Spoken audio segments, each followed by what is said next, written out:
Hey guys, how's it going? My name is Najee. So I wanted to do a follow-up to my overview video because while the overview was pretty good for a day one guide, it wasn't perfect. And so I want to like shore up some of the weaknesses, I guess, or show up some of the things that I probably should have said that I didn't. I didn't have as good of an understanding as I thought for Inquisitor. What were some things that I probably should have said that I didn't? One was I kind of downplayed the importance of the potions, so the holy water and the flame carpet. So the holy water is a way to end your block strings without getting punished. It's like -7, I think, but if your opponent tries to run in and try to stop you, they'll hit the holy water and you get debuffed.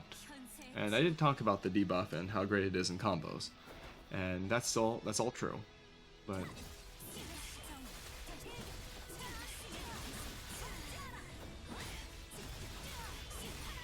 that's all true. But I didn't really talk about its usefulness in neutral. And yeah, let's talk about neutral a little bit. I presented her more of a kind of you stay in this range, and then when you want to rush in, you can do a strike throw. That's all true, but yeah, it's just a one dimension of her game plan. What you also could be doing is backing off and kind of slowing the pace of the game to get your opponent, basically just to get your opponent flat-footed. Because if you are able to back off when your opponent thinks you're going to be aggressive, you could get them to run into your flame carpet and your holy water. And if you can get your opponent to be passive, you can then run up and throw. And so that's kind of the actual game plan, is to back off, or that's later, is to back off with the flame carpet or back off with the holy water, or be really aggressive and rush in for a throw, or just like rush in with your command dash. And that's basically the game plan for Inquisitor. You might have already figured that out a weekend, but for those who didn't, I didn't really well explain it, and now I'm trying to. Now, one thing I overhyped in the video, and in the title of the video, was the wheel. It's plus 165. I assumed that you can do a ton of grimy mix-ups once a week or two has passed in the game, and that hasn't really happened. So, let's talk about the good points. The good points are that you are stuck in block forever. You can't get your opponent stuck in block, and then you get a few jump-ins at a low. No problem. Right? That's good. The problem is that jump-ins are really easy to react to, even if they cross up.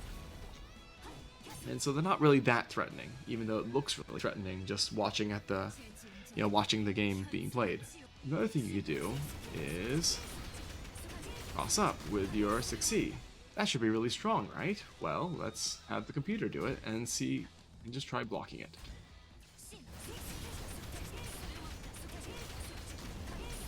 Okay. Now let's replay it. I'm gonna hold down back. I'm not even gonna hit the guard button. Wow, what you know? I blocked every cross-up because there's cross-up protection in this game, and if I hold the guard button instead, even if I'm not in block stun, I still have my cross-up protection because the guard button protects against cross-ups. So yeah, she doesn't have any mix-ups. She doesn't have any mix. So the being stuck in block stun doesn't matter. She has a good strike throw, but if you're in block stun, you can't throw anyone, right? And so the wheel is overhyped, to say the least. However, that's not to say it's useless. Let's say in this situation I do a wheel. I can push you out, then throw you. I also can push you out and then cross you up. It might have been a little bit late. Let's see what happens. I'm gonna hold down back. Yep, I got hit. Now, obviously, replay that exact situation. I could DP, no problem. Also, if you replay that situation, I just hold the guard button and be perfectly safe, but it's still threatening. And so, and I think if I mash to see, let's just test out the situations, the scenarios. I can mash out of it. So it's not a perfect mix-up by any stretch of imagination, but it is a mix-up, and it'll catch people off guard if they're not paying attention. And you always could just not do anything and just block, and then have the Pearson run into the wheel. Man, the wheel is especially threatening around, say about this range, where you're just out of the corner. Because, yeah, the wheel will combo off the throw a little bit. And if you break the throw, you're still safe because the wheel is there to protect you. So you could try doing something like this too. Here. And then just block. And so if your opponent tries to mash out, once they're out of range,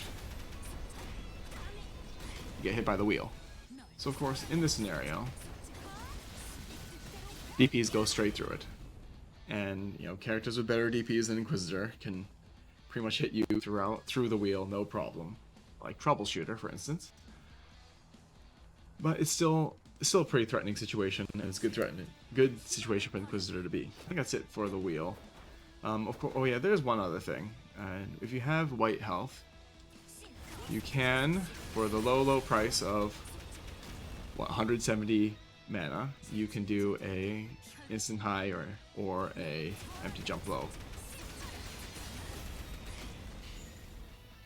Is it worth it? I mean, depends on what your goals are. Because you can comp off the low no problem. Let me see if I can get it. Okay, I guess the wheel will help you do the pickup. The low price of 170 meter. And also the wheel will make you drop your combo. So, trade-offs. Anyway, I don't think I have to go much more into that. But it's just something you can do. It's some mix-up that I've learned. It's the only mix-up you got, and it costs a lot of meter, so use it wisely. Okay, anyway. Last but not least, this is something that I just discovered, you know, after I made the video, is that, and I didn't really discover it, I just found it on Twitter. But basically, normally this move you can't special cancel into. Like I'm pressing M and then it won't actually come out until I'm fully recovered. So this game engine has a trick where if you jump cancel a move and then immediately cancel the jump into a special, you'll stay grounded and just do the special. So for instance, as opposed to, so how do you do it? You basically do a tiger knee motion, which is you do the special, press up, and then the button. Do the special motion, press up, and the button. So for the 236 MS, which your Hadoken motion, you will do 2, 3, 6, 9, or down, down, forward, forward, up, forward to do the move. So, oops. Like that. And if you look at the inputs on the left, you could kind of see what I just did. And it works on any special. The DP will be the hardest to do just because the target motion is the most awkward. But if you mess up, you get that, which is pretty good. And if you mess up, you get the jump special, which is arguably better than what you would have otherwise done. It leads to cool combos like this one.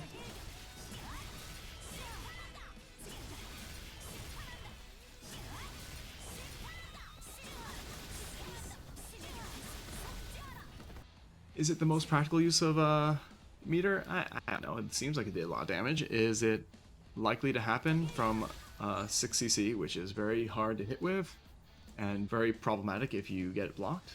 I don't know. Is it really funny? Yeah, it's really funny.